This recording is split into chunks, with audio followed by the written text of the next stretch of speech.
Hello बच्चों, good morning everyone. Welcome to our class. आज की क्लास में हम देखते हैं क्लास 6 का चैप्टर नंबर 5 है, उसके सभी क्वेश्चंस आंसर आज हम यहाँ पे कंप्लीट करेंगे। चलो स्टार्ट करते हैं।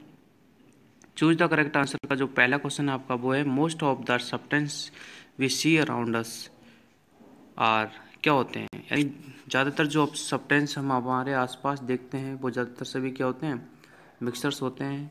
ठीक है। ए solution of the salt in water is a क्या होता है, देखो सॉल्ट और वाटर का जो सब सॉल्यूशन होता है, ठीक है, वो होमोजीनियस टाइप का क्या होता है, सॉल्यूशन होता है। ठीक है, होमोजीनियस सॉल्यूशन क्या होते हैं हम अभी आगे डिस्कस करेंगे तो बताएंगे। ओके। नेक्स्ट क्वेश्चन है the property used in separating a mixture of two solids by winnowing. ठीक है, विनोइंग का जो प्रोसेस होता है उसमें जो सॉलिड्स से को हम सेपरेट करते हैं वो किस आधार पर करते हैं, तो वो है इसका आंसर है डिफरेंस इन द वेट, यानी कि वेट के हिसाब से, यानी अलग अलग वेट के क्या होते हैं दो सब्सटेंस हम यूज लेते हैं। ओके। चलो नेक्स्ट क्वेश्चन देखो आपका। नेक्स्ट क्वेश्चन आपका क्वेश्चन नंबर 4 है the process of the settling down of the particles of A solid in a liquid is, यानी किसी लिक्विड में जो सॉलिड के सेटल डाउन होने का जो प्रोसेस होता है वो किस में होता है, यानी किस मेथड में होता है, तो उसका आंसर है सैंडिमेशन। ठीक है। नेक्स्ट है which method is use to the obtain a pure liquid from a solution, इनमें से कौन सा एक मेथड जो है प्योर लिक्विड को प्राप्त करने का मेथड है, तो वो है डिस्टिलाइजेशन। मैंने आपको बताया था डिस्टिलाइजेशन के द्वारा हम क्या है प्योर लिक्विड को प्राप्त कर सकते हैं। ओके। नेक्स्ट क्वेश्चन देखो आपका the temperature of the saturated solution of A sugar is in water is rise 10 degree Celsius which of this statements is true now, कौन सा इनमें से स्टेटमेंट जो है सत्य है, तो देखो इसका जो है बी वाला option it will become unsaturated. आपको पता है कि जो सैचुरेटेड को अगर हम और ज़्यादा टेम्परेचर देंगे सैचुरेटेड सॉल्यूशन को तो वो क्या बन जाएगा, अनसैचुरेटेड हो जाएगा। अगला क्वेश्चन है which of the following can dissolve in water, इनमें से कौन है जो पानी में घुलता है, तो देखो पानी में सॉलिड लिक्विड और गैसेस तीनों ही फॉर्म क्या होती है, पानी में घुल जाती है। डिकेंशन आर यूजफुल टू सेपरेट, किसको सेपरेट करने के काम में आते हैं, सैंडिमेशन और डिकेंशन जो होते हैं इनसॉल्युबल, यानी कि जो सब्सटेंस घुल नहीं सकते उनको अलग अलग करने में काम में आते हैं। एक commonly use chemical for loading is, question number 9 देखो कॉमनली यूज, ठीक है, लोडिंग के लिए जो यूज होता है वो एलम यूज होता है। अब लोडिंग क्या होता है उसको भी हम थोड़ा आगे डिस्कस करेंगे, पता लग जाएगा आपको ना। क्वेश्चन नंबर जो 10 है वो है to get only the pure solid from its solution in water which method will you use, यानी कि प्योर वाटर को पाने के लिए आप कौन सी मेथड का यूज करेंगे, तो इसका आंसर है evaporation. Okay. Very short type का क्वेश्चन है पहला कि there are very few pure elements और compounds around us most substance are mixer, true false, तो इसका आंसर होगा ट्रू, यानी कि हमारे चारों तरफ जितने भी सब्सटेंस होते हैं उनमें से ज़्यादातर जो हमें पाए जाते हैं वो मिक्सर में होते हैं। ओके। अरे यार तो जगह जगह। क्वेश्चन नंबर जो आपका 2 है वो है the constituent of the all mixers are uniformly spread throughout the mixer, true false, तो इसका आंसर आपका बिल्कुल क्या है, फॉल्स होगा। क्यों होगा, क्योंकि constant of a heterogeneous mixtures are not uniform spread throughout the mixture. Okay. चलो नेक्स्ट क्वेश्चन को देखते हैं हम। In is a solution of the sugar in water homogeneous or heterotropic, यानी कि शुगर और पानी का जो सॉल्यूशन होगा वो कौन से टाइप का होगा, होमोजीनियस होगा या हेट्रोजीनियस होगा, तो इसका आंसर होगा आपका होमोजीनियस। ठीक है। अब देखो होमोजीनियस क्या होते हैं, होमोजीनियस ऐसे सॉल्यूशन मिक्सचर्स होते हैं जो कि बिल्कुल पूरी तरह घुल जाते हैं, है ना, यानी कि उनको देखने पर दो सब्सटेंस हमें नहीं दिखाई देते, एक ही सब्सटेंस दिखाई देता है, that is called homogeneous. Okay. और इसका जो अपोजिट होगा वो होगा हेट्रोजीनियस, आगे और पढ़ लेंगे।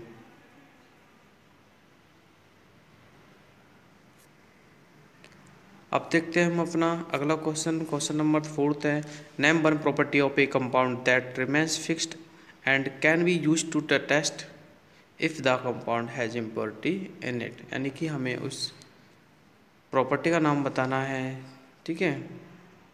तो वो प्रॉपर्टी है मेल्टिंग और बॉइलिंग, ठीक है। यानी किसी भी चीज़ को मेल्ट करते हैं और किसी भी चीज़ को हम जब बॉईल करते हैं, ठीक है, तो कंपाउंड जो होता है that can be used to test impurity as fix.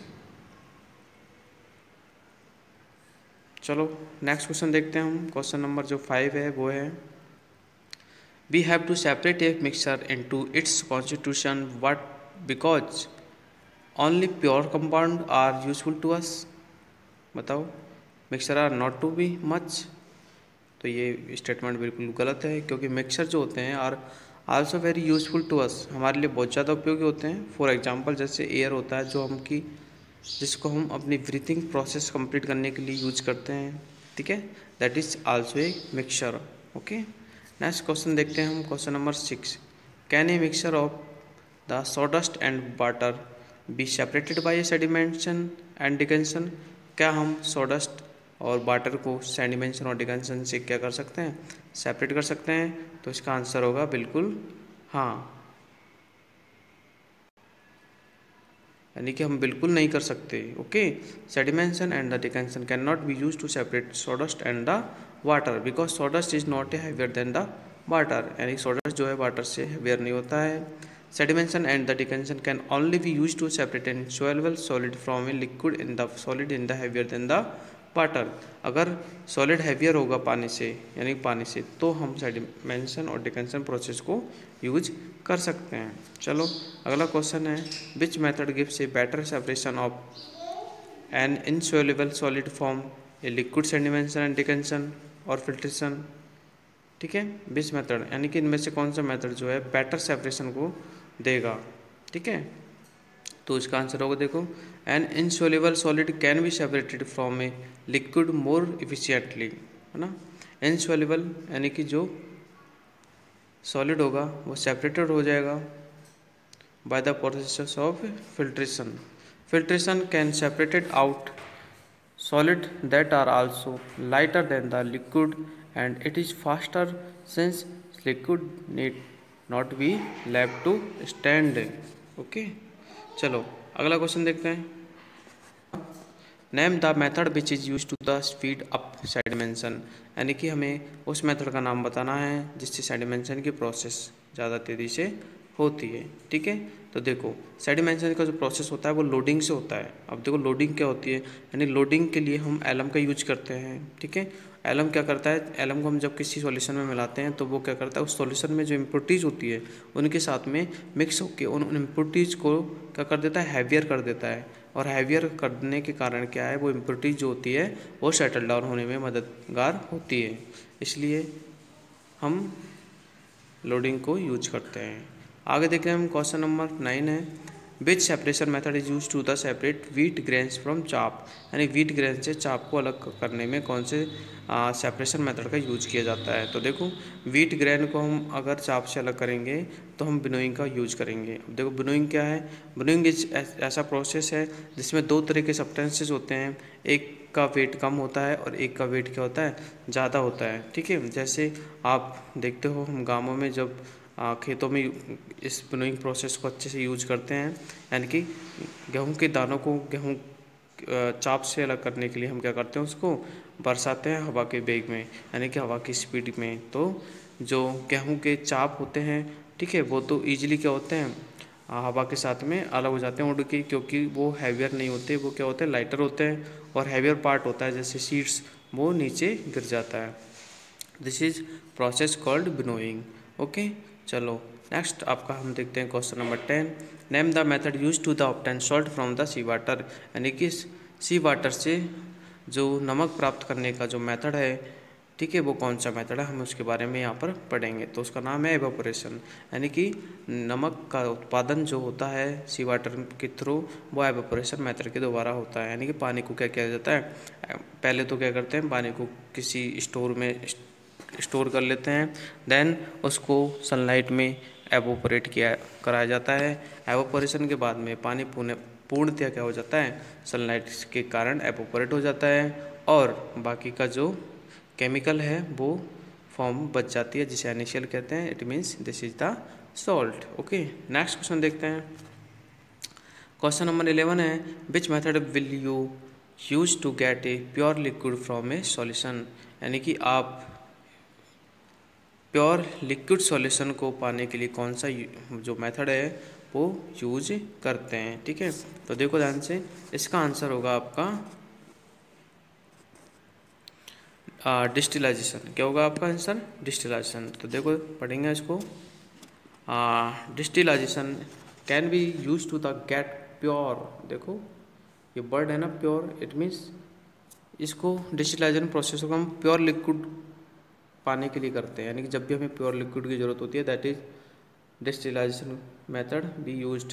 Okay, चलो नेक्स्ट क्वेश्चन देखते हैं हम।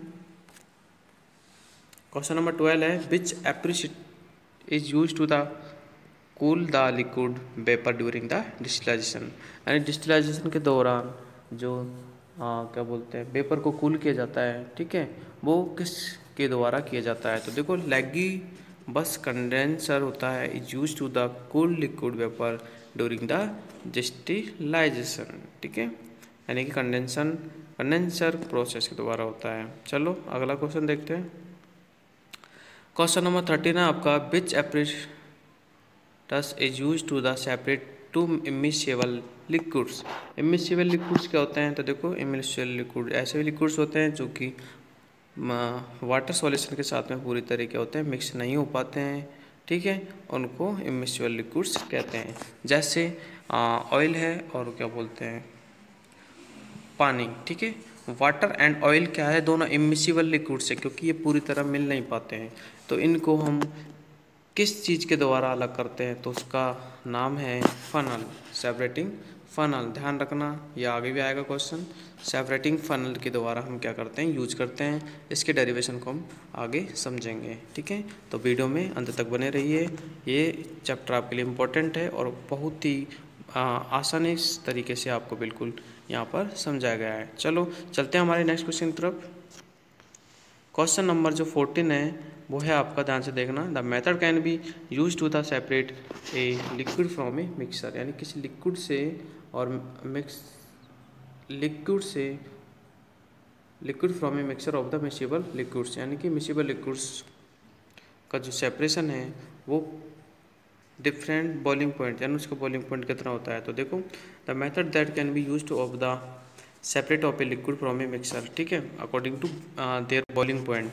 ठीक है, तो उस मेथड को हम बोलते हैं फ्रैक्शनलाइजेशन मेथड। तो देखो फ्रैक्शनल डिस्टिलाइजेशन मेथड क्या होता है?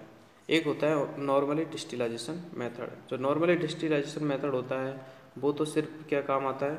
वो तो सिर्फ प्योर, यानी कि प्योर सब्सटेंस को पाने के लिए काम आता है, यानी कि जैसे हमें प्योर वाटर बनाना है, प्योर पानी को हम नॉर्मल डिस्टिलाइजेशन से कर लेंगे। लेकिन अगर हमें जैसे मान लीजिए एक मिनट रुको, जैसे हमें एक ही यानी कि वन सॉल्यूशन, एक आपको सॉल्यूशन दिया है, इसमें से सभी चीज़ें निकालनी है, यानी कि दो निकालनी है, तीन जो है 2-3 डिफरेंट चीज़ें निकालनी है। ठीक है, तो डिफरेंट चीज़ें निकालने के लिए आप यूज करोगे फ्रैक्शनल को। ठीक है, और ये कब यूज होता है वो मैं आपको बताता हूँ। जैसे मान लीजिए हमारा जो ज़मीन के अंदर से पेट्रोलियम प्रोडक्ट निकलते हैं, क्या निकलते हैं? पेट्रोलियम प्रोडक्ट निकलते हैं, जिसे हम क्रूड ऑयल बोलते हैं, क्रूड ऑयल। ठीक है, तो क्रूड ऑयल से हम देखो क्या क्या चीज़ें बनाते हैं। एक तो होता है डीजल, क्या होता है? डीजल। और एक होता है पेट्रोल। ठीक है, मोम होती है, बहुत सारी चीज़ें होती हैं। तो इनको सेपरेट करने के लिए हम किसका यूज करेंगे? इनको सेपरेट करने के लिए हम फ्रैक्शनल डिस्टिलाइजेशन को यूज करेंगे। चलो चलते हैं नेक्स्ट क्वेश्चन तरफ। क्वेश्चन नंबर 15 है आपका, solubility of the most solid in water increase with rise in temperature, यानी कि अगर हम टेम्परेचर में बदलाव करते हैं, टेम्परेचर को बढ़ाते हैं घटाते हैं, तो सॉल्युबिलिटी पर इफेक्ट पड़ता है, बिल्कुल पड़ता है। ठीक है, ठीक है, तो सॉल्युबिलिटी क्या होगी? बढ़ेगी, और घटाएंगे तो सॉल्युबिलिटी क्या होगी? घटेगी। तो ये बात बिल्कुल सही है। चलो चलते हैं अगले क्वेश्चन पे। अगला क्वेश्चन है अपना, कैन वाटर डिसॉल्व लिक्विड्स और गैसेज आल्सो, क्या वाटर जो है लिक्विड और गैस को भी डिसॉल्व कर सकता है? तो बिल्कुल कर सकता है। ठीक है, वाटर है, इसको हम यूनिवर्सल क्या बोलते हैं, सॉल्वेंट बोलते हैं। ये सबसे अच्छा सॉल्वेंट है इस दुनिया में। ठीक है, जो कि ज़्यादातर सभी चीज़ों को क्या कर लेता है, अपने अंदर डिसॉल्व कर लेता है। ठीक है, तो हम ये कह सकते हैं कि जो वाटर है वो लिक्विड और गैसेज दोनों को भी क्या करता है, अपने अंदर डिसॉल्व कर लेता है, यानी कि घुला लेता है। ओके, चलो जैसे देखो, यस इसमें दे रखा है लिक्विड्स सच एज एल्कोहल और मिल्क, देखो it can be dissolve gases such as, देखो ऑक्सीजन है ना, आपको पता है H2O होता है, जब पानी में क्या होता है ऑलरेडी H2 यानी हाइड्रोजन गैस और ऑक्सीजन होती है। ठीक है, और नाइट्रोजन गैस होती है। ठीक है, अल्कोहल में। तो इस प्रकार हम कह सकते हैं कि दोनों को डिसॉल्व कर सकता है। अगला क्वेश्चन देखते हैं, क्वेश्चन नंबर जो 17 है आपका, वो है the solubility of the common salt increase rapidly with the rise in the temperature, true or false? यानी कि अगर हम टेम्परेचर में राइज करेंगे, टेम्परेचर को बढ़ाएंगे, तो क्या उस सॉल्यूशन की जो सॉल्बिलिटी है वो बढ़ेगी? बताओ। तो बिल्कुल सत्य बात है ये, बिल्कुल। The solubility of the common salt increase rapidly with the temperature rises, अगर हम टेम्परेचर को राइजेज करेंगे, टेम्परेचर को बढ़ाएंगे, देन जो सॉल्बिलिटी है किसकी, नमक की, यानी कि नमक का पानी में घुलने की जो सॉल्बिलिटी है वो भी जल्दी हो जाएगी। अब इस चीज़ को समझने के लिए मान लीजिए हम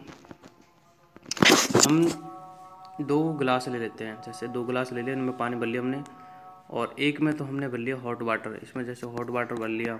ठीक है, इसमें भर लिया हमने कोल्ड वाटर, और इसमें हमने थोड़ा थोड़ा क्या डाला, इसमें भी डाला क्या, नमक डाला, इसमें नमक, दोनों में नमक डाल दिया। तो हम देखते हैं कि जो हमारा हॉट वाला ग्लास है, ठीक है, उसमें जो नमक है जल्दी घुलेगा, ना कि बजाय कोल्ड की। तो इससे हम ये समझते हैं कि हमारा जो सॉल्बिलिटी है वो टेम्परेचर के साथ में इंक्रीज होती है। ओके, चलो नेक्स्ट क्वेश्चन देखते हैं हम।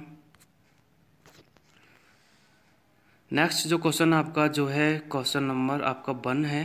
ठीक है, और ये शॉर्ट टाइप का क्वेश्चन है। देखो, you are given a sample of the water, आपको पानी का सैंपल दिया गया है। How will you find out whether it is pure और नॉट, आप इसको किस प्रकार ये फाइंड करोगे कि ये पानी जो है प्योर है या नहीं है? तो देखो, to find out if water is pure और not, we can measure the boiling point of the sample.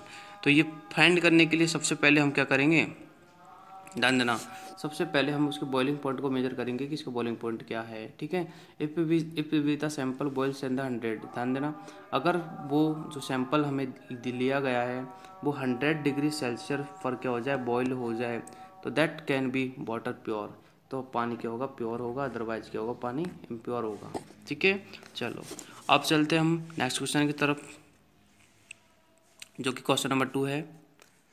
Question number 2 है आपका, what is the principal use in the separation of the mixers, यानी मिक्सर्स का separation करने में हम किस principal का यूज करते हैं? ठीक है, तो देखो बहुत ही जी क्वेश्चन है। The principal use in the separation of a mixer employees the specially property of one of the component of the mixer, for example iron pieces mixed with the sand. भाई iron pieces यानी लोहे के टुकड़ों को अगर हम sand यानी मिट्टी के साथ में मिक्स कर देंगे, देन इसको किस प्रोसेस के द्वारा हम क्या करेंगे, सेपरेट करेंगे? तो bye the using of the magnet, यानी मैग्नेट का यूज करके हम जो आयरन पील्स है वो तो मैग्नेट के साथ में क्या हो जाएगी, अट्रैक्ट हो जाएगी, और आपका जो सैंड है वो रिमेंस हो जाएगा। It means the separation of the mixers are can be separated by the process of, ठीक है, any of method. Next question देखते हैं हम, क्वेश्चन नंबर 3 है, बहुत अच्छा क्वेश्चन है। देखो, to use a sieve to separate and the rice seeds, यानी कि हम सीव का यूज करते हैं, rice seeds and the what with the size of the holes of the sieve is comparison of the size of the sand particles. माना कि आपके rice और मिट्टी के टुकड़े हैं जिनको आपको क्या करना है, अलग अलग करना है, सेपरेटन करना है by the using of the sieve. Sieve means छलनी जो हम यूज करते हैं। ठीक है, तो ध्यान देना, बहुत अच्छा क्वेश्चन है, अंडरस्टैंड करना है इसको। चलो देखो, to separate from sand from the rice seeds the holes of the sieve, यानी जो आपकी जो चलनी है उसके जो हॉल्स है ना, must be larger than the sand. ध्यान देना, यानी जो आपका सीव है, चलनी है, उसके जो हॉल हैं वो लार्जर होने चाहिए, किससे, सैंड से यानी मिट्टी से। भाई मिट्टी से लार्जर होंगे तभी तो आपका जो मिट्टी है वो किस में से निकल जाएगा, हॉल में से निकल जाएगा। जैसे मान लीजिए आपकी चालनी है, इसमें ये हॉल है, ठीक है, और मान लीजिए आपके जो क्या बोलते हैं, मिट्टी है, ठीक है, तो ये इतने बड़े होने चाहिए होल्स ताकि मिट्टी इनमें से होके निकल जाए। तो देखो द राइस सीड्स से so that sand particles can easily pass through the सीव। तो सैंड पार्टिकल्स होंगे वो पास हो जाएंगे किसके द्वारा, सीप के द्वारा नीचे से होके पास हो जाएंगे, और जो सीप है उसमें चावल के जो टुकड़े हैं वो ऊपर ही रह जाएंगे। यानी कि जो राइस के टुकड़े हैं वो आपसे कहा जाएगा राइस के टुकड़े क्या होने चाहिए, तो राइस के जो टुकड़े हैं ना वो बड़े होने चाहिए किससे, हॉल से, हॉल ऑफ सीव, हॉल ऑफ सीव, यानी कि आपका जो सीव है इससे बड़े होने चाहिए, तभी तो जाके वो सीव के ऊपर तक रह जाएंगे। अगर सीव से छोटे हैं राइस तो वो भी सीव के हॉल्स के द्वारा पास हो जाएंगे। ओके, चलो अब देखते हैं हम अपना नेक्स्ट क्वेश्चन। नेक्स्ट क्वेश्चन है फोर्थ, वो है which property of a filter paper is use to the separate and insoluble solid from a liquid. ठीक है, यानी कि लिक्विड कौन सी प्रॉपर्टी का जो हम यूज है फिल्टर पेपर में करते हैं, use of the separation from the insoluble solid from a liquid, यानी इनसॉल्युबल सॉलिड। ध्यान देना यहाँ पर चीज़ों को बहुत अच्छी तरह समझना है आपको, क्योंकि हर पॉइंट का एक मतलब होता है। देखो इनसॉल्युबल सब्सटेंस क्या होता है, इनसॉल्युबल सब्सटेंस ऐसा सब्सटेंस जो घुलता ना हो, ठीक है, तो सॉलिड वाला होता है इनसॉल्युबल, और वो लिक्विड में ना घुले, तो हम उसको किस प्रॉपर्टी के द्वारा फिल्टर पेपर्स का यूज करके सेपरेट कर सकते हैं, क्या विच प्रॉपर्टी। ठीक है, तो देखो an insoluble solid can be separated from a liquid, यानी कि इनसॉल्युबल जो सब्सटेंस है आपका वो लिक्विड में से सब क्या कर सकते हैं, उसको सेपरेट कर सकते हैं using filter paper as the filter paper allow the liquid to pass. यानी फिल्टर पेपर को हम यूज कर सकते हैं, फिल्टर पेपर क्या करेगा, जो लिक्विड है उसको तो अलाउ कर देगा कि भाई इसमें से होकर निकल जाओ, यानी कि जो लिक्विड होगा वो आपका फिल्टर पेपर में से होकर क्या हो जाएगा, निकल जाएगा नीचे, और आपका जो सॉलिड पार्टिकल्स है वो कहाँ रह जाएगा, आपका ऊपर रह जाएगा। ओके, चलो अब चलते हैं नेक्स्ट क्वेश्चन तरफ। क्वेश्चन नंबर जो आपका 5 है वो है we always talk about a saturated solution at a certain temperature, यानी कि हमेशा सैचुरेटेड जो सॉल्यूशन होता है उसके सर्टेन जो टेम्परेचर होता है उसके बारे में हम बातचीत करते हैं। Why this the temperature specified, भाई टेम्परेचर जो होता है वो क्यों स्पेसिफाइड होता है, तो देखो इसका आंसर बहुत ही अच्छा है। देखो कि the solubility of A solid in A solution, यानी कि किसी भी सॉल्यूशन में जो सॉल्युबिलिटी होती है किसकी, सॉलिड की, ठीक है, वो इंक्रीज होती है विद द टेम्परेचर इंक्रीज, है ना। अगर टेम्परेचर इंक्रीज होगा तो इंक्रीज होगी, मैंने आपको पहले बताया है। If the temperature of the saturated solution is increased then the solution will become unsaturated. ध्यान देना, लेकिन आपका जो सॉल्यूशन ऑलरेडी क्या है, सैचुरेटेड हो चुका है। अगर सॉल्यूशन सैचुरेटेड कंडीशन में ऑलरेडी आ चुका है, ठीक है, और देन आप फिर से क्या कर रहे हो, देन फिर से आप टेम्परेचर को बढ़ा रहे हो, तो उस कंडीशन में आपका जो सैचुरेटेड जो सॉल्यूशन है वो क्या हो जाएगा, इनसैचुरेटेड हो जाएगा, यानी कि आपका जो सॉल्यूशन है वो अनसैचुरेटेड हो जाएगा। और अनसैचुरेटेड होने की कंडीशन कब आएगी, जब सैचुरेटेड को और ज़्यादा क्या करेंगे, गर्म करेंगे। तो thus the temperature play an a important role in the specifying whether a solution is saturated और नॉट। ठीक है, इसलिए हम कह सकते हैं कि जो टेम्परेचर है वो इस चीज़ को पता लगाने के लिए बहुत ज़्यादा ज़रूरी है कि कोई भी आपका जो सॉल्यूशन है वो किस कंडीशन में है, और उसको आगे से हम टेम्परेचर को मेंटेन करके किस कंडीशन में ला सकते हैं। चलो अगला क्वेश्चन देखते हैं। आपका क्वेश्चन नंबर 6 है, वो है under which condition can hand picking be use to separate the constitute of the mixture, यानी कि किस कंडीशन के द्वारा हैंड पिकिंग का यूज कर सकते हैं। तो ध्यान से सुनना, हैंड पिकिंग क्या है, हैंड पिकिंग एक नॉर्मल मेथड है जो कि हम घरों में काफ़ी सारी चीज़ों को फिल्ट्रेशन करने में, काफ़ी सारी चीज़ों को सेपरेशन करने में काम में लेते हैं। जैसे देखो नॉर्मल सपोज करो आप दाल बना रहे हो घर पे, तो दाल में आपको पता है कुछ स्टोन के पीसेज वगैरह आते हैं, यानी कंकड़ के पीसेज आते नहीं आते, तो उन स्टोन जो पीसेज हैं उनको आप क्या करते हो, हैंड के द्वारा उनको उठा के क्या करते हो, बाहर निकालते हो। कहने का मतलब जैसे आपका ये मान लीजिए क्या है, इसमें दाल भी भरी है और मोटे मोटे कंकड़ भी है, तो हम उनको मोटे कंकड़ों को ऐसे पिकअप करके बाहर निकाल सकते हैं। ठीक है, this method is called the hand picking method, यानी हाथ से पकड़ के बाहर निकालना। ठीक है, चलो तो आई थिंक दिस इज समझ गए होंगे आप इसको। देखो हाँ, तो इसमें कंडीशन में, इसी में भी कंडीशन होती है कि क्या होता है कि हैंड पिकिंग मेथड जो होता है कब यूज किया जाता है। हैंड पिकिंग मेथड जब यूज किया जाता है जब हमें mixtures are easily visible we can separate, यानी कि मिक्सचर से हम जिस चीज़ को सेपरेट करना चाह रहे हैं वो हमें इजीली क्या हो, विजिबल हो, यानी कि दिख जाए। तो फॉर द एग्जांपल स्टोन अभी मैंने बताया था, राइस में हम सेपरेट करेंगे वो हमें दिख जाते हैं, सो हम इसको यूज कर सकते हैं। चलो अब चलते हैं हम हमारे नेक्स्ट क्वेश्चन की तरफ।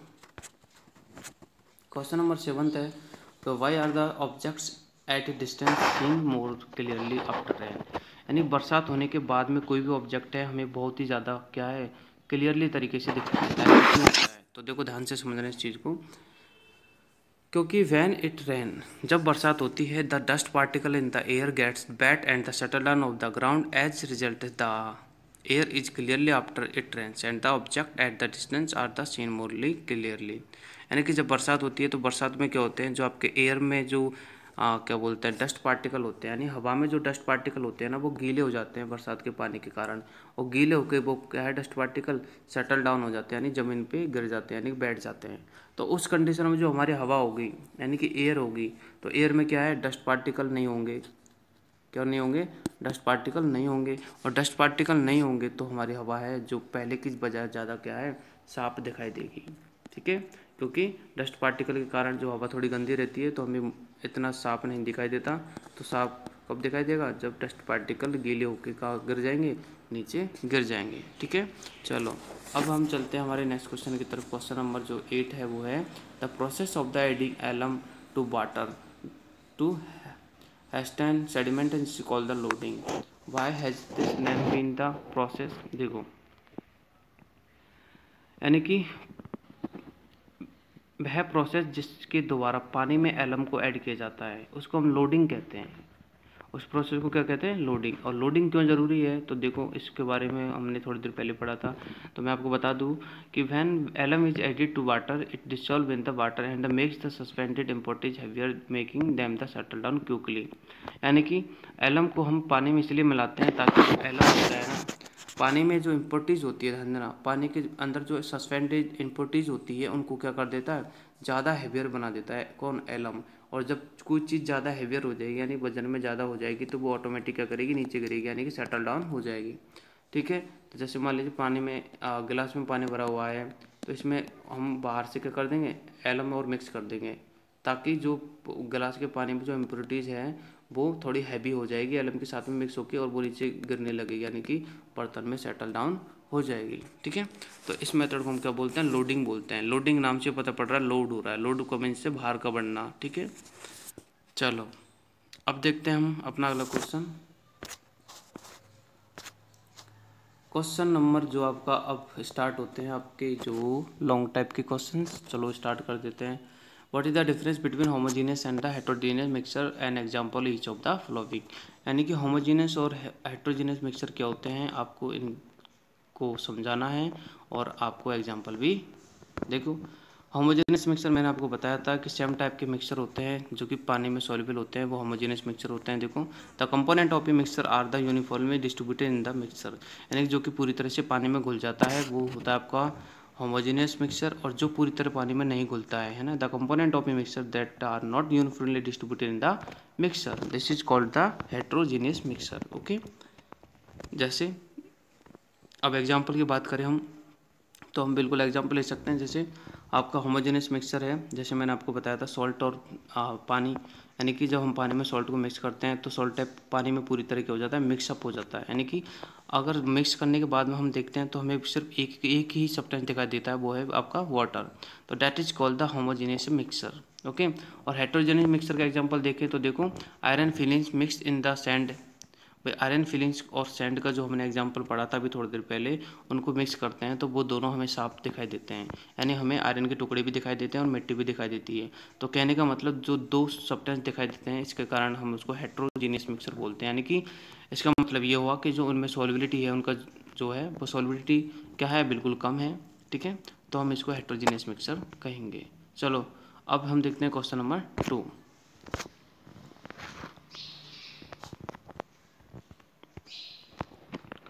क्वेश्चन नंबर 2 आपका है, देखो ध्यान से देखना, list 3 properties of a mixer, यानी मिक्सर की 3 प्रॉपर्टी बतानी है। ये क्वेश्चन आपके लिए बहुत ज़्यादा इंपॉर्टेंट है। क्यों? क्योंकि ये क्वेश्चन आपको हमेशा काम आएगा, आने वाली आपकी कक्षाओं में भी काम आएगा। चलो देखते हैं।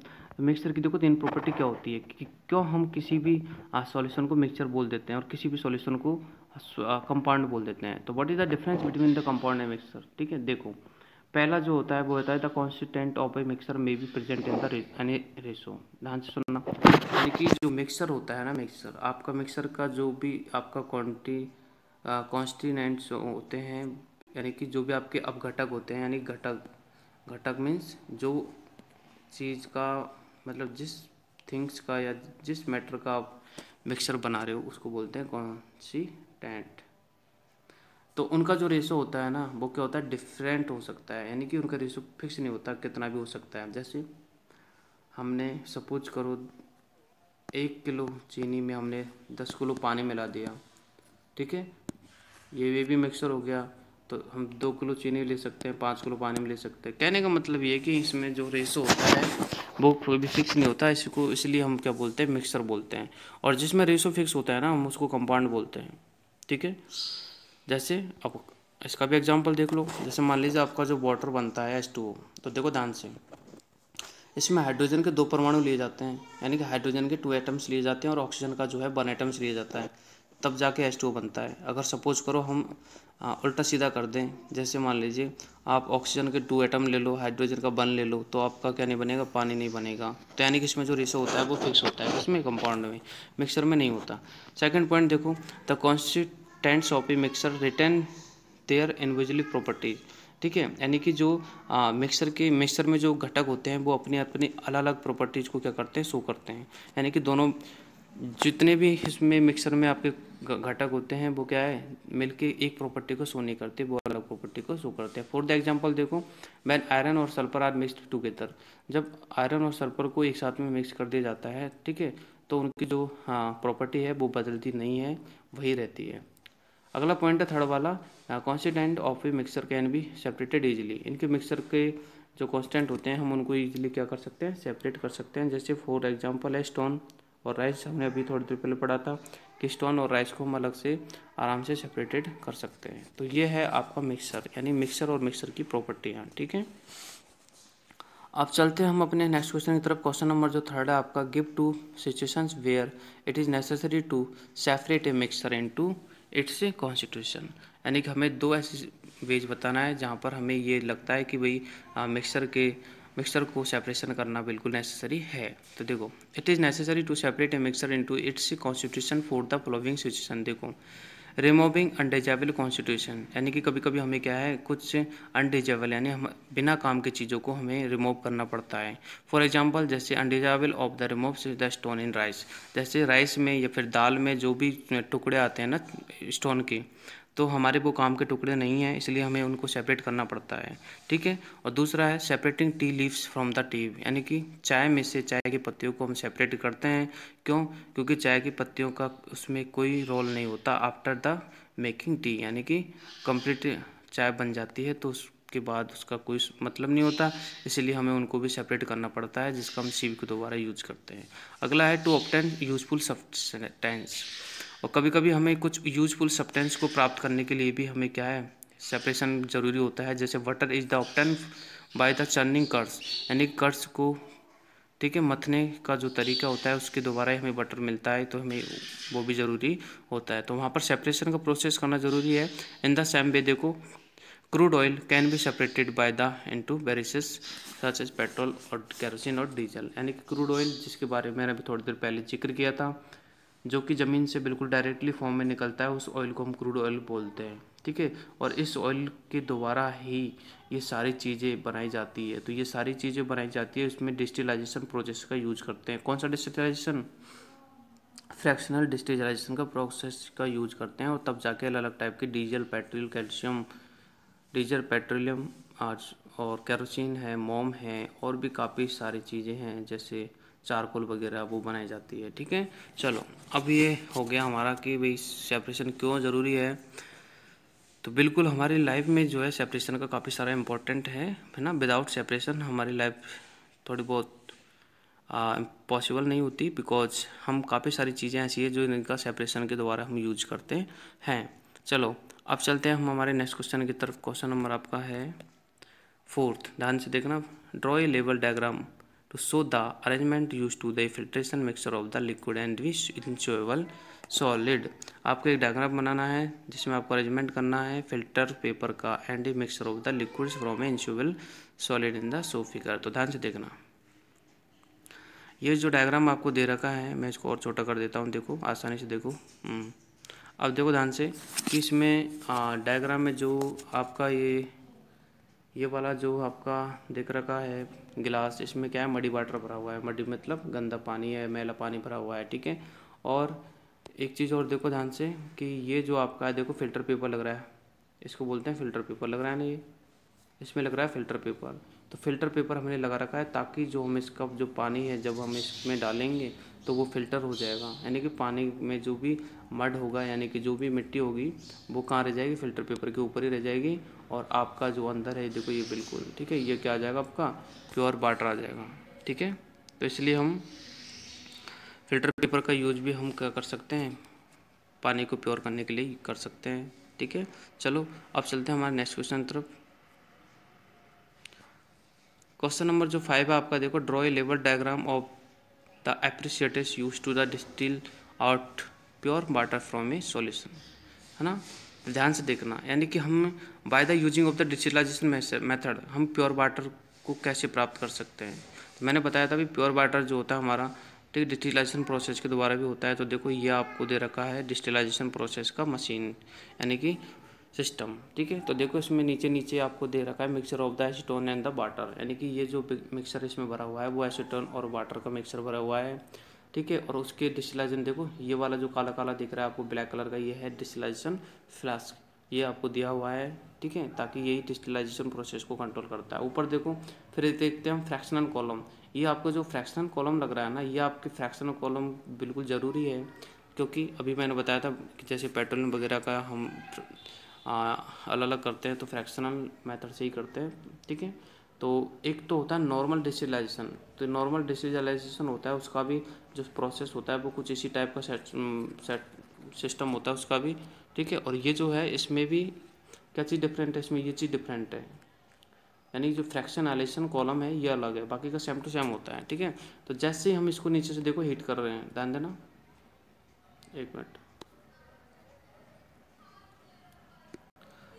जैसे हम इसको नीचे से क्या कर रहे हैं, हीट कर रहे हैं, यानी कि यहाँ से हम जैसे इसको हीट करेंगे, गर्म करेंगे तो ये पानी गर्म होएगा, गर्म होकर ऊपर जाएगा और स्टीम में चेंज होकर फिर इधर आ जाएगा, ठीक है। और यहाँ से हम क्या करते हैं, कोल्ड वाटर को भेजते हैं ताकि जो स्टीम है वो कोल्ड होके यानी कि कूल होके क्या है, फिर कंडेंसेशन हो जाएगा उसका, यानी कि आपका जो स्टीम है फिर से पानी में चेंज हो जाएगा और जिसको हम क्या है नीचे आगे इकट्ठा कर लेंगे, ठीक है। तो ये जो मेथड है ये भी अच्छा मेथड है। चलो अब चलते हैं हम नेक्स्ट क्वेश्चन तरफ। क्वेश्चन नंबर जो 6 है आपका, how will you separate a mixture of the grass pebbles and the Sands. मान लीजिए आपको घास के कुछ टुकड़े, पीबल्स और सैंड यानी ये चीज़ें मिला कर देते हैं, तो आप इनको किस प्रकार सेपरेट करोगे उसके बारे में हमें बताना है। तो देखो, to separate a mixture of the grass pebbles and a sand, तो first step is the pass mixture through a fine filter, यानी कि इनका सबका सेपरेशन करने के लिए जो हमारा जो पहला प्रोसेस है ये है कि हम इस मिक्सचर को एक फिल्टर पेपर में पास करेंगे, ठीक है। फिल्टर पेपर में क्या करेंगे, पास करेंगे, यानी कि फिल्टर पेपर में डालेंगे तो sand will pass through the filter paper, तो सैंड जो है फिल्टर पेपर में होके पास हो जाएगी। और लिविंग ग्रास और जो पीबल्स हैं आपके, ये दोनों चीज़ें हैं, लिविंग ग्रास और पीबल्स, ये क्या होंगे आपके फिल्टर पेपर के ऊपर ही क्या हो जाएंगे, सेटल हो जाएंगे, यानी कि ये सैंड के साथ में नीचे नहीं निकलेंगे, ठीक है। तो then we can winnow the grass and the pebbles, इस प्रकार हमने जो घास है और पीबल्स है इन दोनों को सेपरेट कर लिया, क्योंकि आपका जो सैंड है वो तो नीचे हो गया, ठीक है, वो तो फिल्ट्रेशन पेपर द्वारा नीचे गया ना, इसलिए। अब दो तीन चीज़ें थी हमारे पास, तो तीन में सब दो बच गई, एक तो सेपरेट हो गई। अब इन दो को भी हम करेंगे, ठीक है। तो उसके लिए हम अपना एक और मेथड यूज करेंगे, ठीक है। तो देखो उसके लिए क्या करेंगे, देखो अब जो पीबल्स और आपका क्या बोलते हैं घास बची है, उसको हम जो सेपरेशन उसका हम करेंगे वो है प्रोसेस बिनोइंग। क्या बिनोइंग का मतलब है, अभी मैंने बताया था आपको, यानी कि हम उसको हवा के वेग में क्या करेंगे, उनको अलग कर लेंगे, क्योंकि आपको पता है जो ग्रास होती है, ग्रास क्या होती है, लाइटर होती है देन द किसके, पीबल्स के। पीबल्स मतलब कंकड़ के टुकड़े। तो कंकड़ के टुकड़े थोड़े हैवियर होते हैं और घास क्या होती है, थोड़ी लाइटर होती है। तो घास क्या होगी, सेपरेटेड हो जाएगी। जब हम उसको हवा में बरसाएंगे तो क्या है, वो उड़ के चली जाएगी। और पीबल्स जो होंगे आपके, वो कहाँ चले जाएंगे, वो नीचे आके गिर जाएंगे। तो इस प्रकार हमने उन दोनों को भी अलग कर लिया और उससे पहले हमने जो है सैंड को भी अलग कर लिया। तो इस प्रकार हमने तीनों को यहाँ पर डिफरेंट कर लिया। ओके, अब चलते हैं हम हमारे नेक्स्ट क्वेश्चन की तरफ है। क्वेश्चन नंबर आपका जो 7 है, देखो, explain with the help of A diagram how can a mixture of oil and water be separated. यानी कि ऑयल और वाटर को हम किस प्रकार सेपरेटेड कर सकते हैं, हमें ये बताना है। तो देखो, ऑयल और वाटर को हम किस प्रकार सेपरेट करते थे, इसके लिए मैंने आपको पहले बता दिया था कि कॉनिकल जो फ्लास्क है उसके दोबारा करेंगे, जिसमें हम फनल का यूज करेंगे। किसका, फनल का। देखो, oil and water can be separated using A separation of the funnel. अब फनल सेपरेशन क्या होती है वो हम अभी देखेंगे। देखो, नीचे देखो ध्यान से, ये जो आपको चित्र दिखाई दे रहा है, ठीक है, ये डायग्राम है आपका फनल का। देखो ध्यान से समझते हैं इसको। जैसे मान लीजिए इसमें आपका क्या है, आपका जो सॉल्यूशन इसमें भरा हुआ है, तो आपने ये देखो इसमें फनल लगा दिया, इसको बोलते हैं फनल, ठीक है। और इस फनल के दोबारा क्या होगा कि आपका जो इसमें क्या भरा हुआ है, इसमें आपका भरा हुआ है ऑयल प्लस बाय वाटर, यानी कि इनसॉल्युबल मिक्सचर भरा हुआ है। तो जैसे आप इसमें डालोगे तो आपका जो वाटर होगा, ठीक है, वो थोड़ा लाइटर होगा देन द ऑयल के। तो वाटर क्या होगा, वाटर तो नीचे सेटल डाउन हो जाएगा, यानी नीचे चला, ठीक है। तो पानी तो आपका नीचे सेटल डाउन हो जाएगा और जो आपका जो ऑयल है वो आपके क्या बोलते हैं उसको, फनल में ऊपर ही क्या हो जाएगा, रुक जाएगा, ठीक है। चलो इसका प्रोसेस और पढ़ लेते हैं हम। देखो, the mixture of a oil and the water is the poured into the separating funnel. जैसे हम पानी और ऑयल का जो मिक्सचर है इसको सेपरेटिंग फनल में डालते हैं and allow to the stand for the some time, और उसको थोड़ी देर रुकने के लिए छोड़ देते हैं। तो the oil accumulated at the top of the funnel, जो ऑयल होती है वो एक्यूमुलेटेड हो जाती है, यानी इकट्ठी हो जाती है फनल के टॉप पर, ठीक है। And the water near of the bottom, और पानी नीचे की तरफ चल जाता है। सो इन द फिगर, जैसा कि चित्र में दिखाया गया है, ठीक है। If the stop cock of the bottom in the open, यानी कि ऊपर के कॉक को अगर हटा दिया जाता है तो water flow out of the funnel, नीचे चला जाता है। Can be collected of the beaker, यानी कि नीचे जाके जो है वो बीकर में क्या हो जाता है, कलेक्ट हो जाता है, कौन, पानी, ठीक है। If the stop cock is closed when the oil reaches us level of the stop cock will be we will have oil in the funnel of the water in the beaker. तो इस प्रकार हम पानी और जो oil है उसको separation कर सकते हैं। चलो अब चलते हैं हम हमारे नेक्स्ट क्वेश्चन तरफ। क्वेश्चन नंबर 8 है, आई थिंक ये आपका लास्ट क्वेश्चन है। तो देखते हैं, what why is the water considered as the important solvent, ठीक है। तो देखो, मोस्ट इंपॉर्टेंट क्वेश्चन आपका ध्यान से समझना है कि water is the considered as the important solvent because, देखो, यानी पानी को हम जो है अपना इंपॉर्टेंट सॉल्वेंट क्यों मानते हैं। तो देखो, पानी जो होता है, मैंने आपको थोड़ी देर पहले बताया था, पानी को हम क्या बोलते हैं, यूनिवर्सल सॉल्वेंट बोलते हैं। क्यों, क्योंकि दुनिया की ज़्यादातर जो चीज़ें हैं, ठीक है, उनको जो अपने आप में घुलाने या सॉइलबल कराने की जो कैपेसिटी होती है वो हमारे पानी के अंदर होती है, ठीक है। यानी कि पानी जो होता है पूरी तरह से क्या होता है, हर चीज़ को अपने अंदर घुलाने में सक्षम होता है। तो देखो, water can dissolve a large number of the substance, यानी पानी जो होता है लार्ज नंबर की सब्सटेंस को, यानी कि ज़्यादातर सब्सटेंस को अपने अंदर क्या कर लेता है, घुला लेता है, और इसलिए जो है हमारी लाइफ के लिए ज़्यादा इंपॉर्टेंट होता है। अब आगे देखो, best produce are also dissolve in the water from the they can be extracted from the body, यानी कि हमारे बॉडी के अंदर जो बेस्ट प्रोडक्ट होते हैं, ठीक है, वो क्या होते हैं, पानी के साथ में क्या होते हैं, डिसॉल्व हो जाते हैं, घुल जाते हैं, और इस प्रकार वो क्या है, हमारे बॉडी से बाहर निकलते हैं, ठीक है। ऐसे थोड़ी डायरेक्टली निकलेंगे, नो, पानी के दोबारा निकलेंगे, ठीक है। जैसे मान लीजिए हमें पसीना वगैरह आता है, स्वीट है ना, तो ठीक है, उसके अंदर क्या आते हैं, जो भी बेस्ट मटेरियल होते हैं हमारे बॉडी के, वो बाहर निकलते हैं, ठीक है। चलो अब देखते हैं हम इसका थर्ड पॉइंट है, most of the chemical reaction occurring in the body take place in the presence of water, यानी कि हमारे बॉडी के अंदर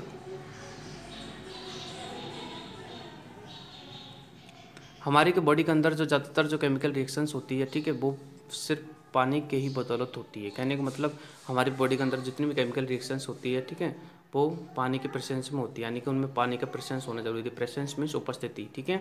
बिना पानी के हमारे बॉडी के अंदर भी केमिकल जो रिएक्शंस है वो पॉसिबल नहीं होती है। तो देखो ये है, इसलिए हम पानी को एक अच्छा विलायक मानते हैं, ठीक है। सॉल्वेंट मीन्स क्या होता है, विलायक होता है ना। और सॉलिड मीन्स क्या होता है, विलेय होता है। विलेय क्या होता है, यानी बॉडी द सॉलिड। सॉलिड वो होता है जो घुलने में, जिसको हम घोलते हैं, और सॉल्वेंट होता है जो घुलवाता है, ठीक है। चलो थर्ड पॉइंट देखते हैं हम।